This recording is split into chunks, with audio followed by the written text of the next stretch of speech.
जब से बोरुटो के अंदर शिबाई ओत्सुकी का जिक्र हुआ है, हर कोई बोरुटो को शिबाई से जोड़ रहा है और वो ये थ्योरी बताते हैं कि क्योंकि शिबाई का हॉर्न बोरुटो के हॉर्न की तरह दिखता है, तो जो बोरुटो के अंदर है वो मोमोशिकी नहीं, वो मोमोशिकी के भेस में शिबाई ओत्सुकी है। पर मैं आज आपको बताने वाला हूँ, ना वो मोमोशिकी है ना वो शिबाई। और मैं आपको ये बताने वाला हूँ कि जो बोरुटो की जोगन है उसका कनेक्शन शिबाई से नहीं बल्कि कागुया से है। तो रेडी हो जाइए एक और अमेजिंग थ्योरी वीडियो के लिए। और उससे पहले अगर आपको पसंद है ये चैनल या फिर नारुतो या बोरुटो कंटेंट, तो करें चैनल को सब्सक्राइब। पहले हम बात करते हैं कि बोरुटो की जो जोगन है वो कैसे टाई अप करती है उसे कागुया के साथ। हमने पिछले वीडियो में डिस्कस किया था कि नारुतो को चाकरा दिया था हागोरोमो ने ग्रेट निंजा वॉर के अंदर, और हिनाटा को चाकरा दिया था हमोरो ने द लास्ट मूवी के अंदर। और उसके बाद हमने ये बताया था कि क्योंकि नारुतो और हिनाटा का चाकरा मतलब हागोरोमो और हमोरा का चाकरा जब मिला, तो बोरुटो और हिमावारी के अंदर चाकरा है कागुया ओत्सुकी का। कागुया का चाकरा होने के बाद भी बोरुटो के अंदर लोग उसे शिबाई ओत्सुकी से जोड़ते हैं, और सबसे बड़ा रीजन है ये हॉर्न। क्योंकि बोरुटो का जो हॉर्न है वो जब निकलता है तो वो बिल्कुल सेम दिखता है शिबाई ओत्सुकी की तरह। पर मैं आज आपको बताने वाला हूँ कि ये गलत है।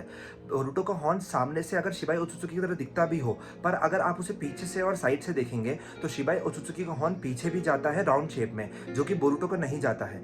पर आप यहाँ पे एक आर्ग्यूमेंट कर सकते हैं कि बोरुटो का हॉर्न पूरी तरह से मैनिफेस्ट नहीं हुआ है, और जब वो पूरी तरह से मैनिफेस्ट हो जाएगा तो वो बिल्कुल शिबाई ओत्सुकी की तरह लगेगा। पर इसमें एक थ्योरी और है जो मैं आपको बताने वाला हूँ। आप गौर से देखिए किनशिकी के हॉर्न को, मोमोशिकी के हॉर्न को और कागुया ओत्सुकी के हॉर्न को, और अब आप कंपेयर कीजिए बोरुटो के हॉर्न से।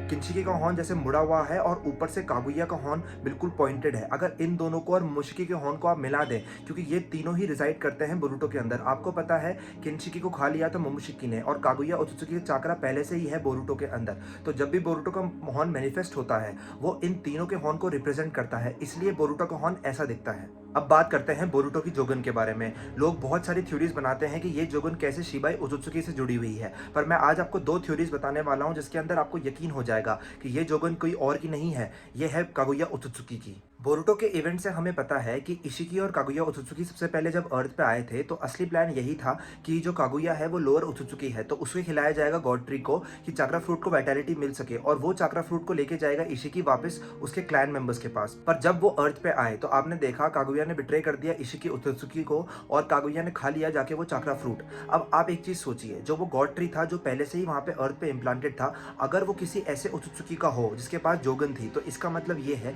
कागुया ने जो चाकरा फ्रूट खाया वो उस ओत्सुकी का था जिसके पास जोगन की पावर थी। अब आप ये पूछेंगे कि अगर कागुया ने वो चाकरा फ्रूट खाया था जो कि एक जोगन वाले ओत्सुकी का था, तो कागुया ने क्यों नहीं डेवलप की जोगन? इसका आंसर है इनकम्प्लीट पेनिट्रेंस। इनकम्प्लीट पेनिट्रेंस एक वर्ड है जेनेटिक म्यूटेशन में। इसका मतलब ये है कि अगर कोई इंडिविजुअल एक जेनेटिक म्यूटेशन को इनहेरिट करता है तो वो एक सर्टेन टाइप ऑफ डिसऑर्डर को इनहेरिट कर लेता है। पर इसका मतलब ये नहीं कि वो सर्टेन टाइप ऑफ डिसऑर्डर उसे हो ही जाएगा। इसका मतलब ये है, मैं आपको समझाता हूँ। अगर 80% लोगों में वो जेनेटिक म्यूटेशन है तो सिर्फ 20% लोग ही उस डिसऑर्डर को डेवलप करेंगे। और क्योंकि हमें पता है कि बोरुटो की जोगन बहुत ज्यादा स्पेशल है, इसका मतलब ये है कि ये वो डिसऑर्डर है जो कि सिर्फ 5% लोग ही एक्टिवेट कर पाते हैं। मतलब 80% लोग जिनके अंदर डोमिनेंट है ये ट्रेड, उसमें से सिर्फ 5% लोग ही जोगन अवेकन कर पाते हैं। और मैं 5% क्यों बोल रहा हूँ? क्योंकि मोमोशिकी और उराशिकी ने देखते ही पहचान ली थी कि ये जोगन है। इसका मतलब ये है कि बाकी ओत्सुकीज ने भी किसी ना किसी ने तो जोगन को डेवलप किया ही है। इसलिए इसमें आप एक चीज नोटिस करेंगे, जो जोगन है उसकी जो अपीयरेंसेस है वो बहुत ज्यादा कम हो चुकी है जब से मोमोशिकी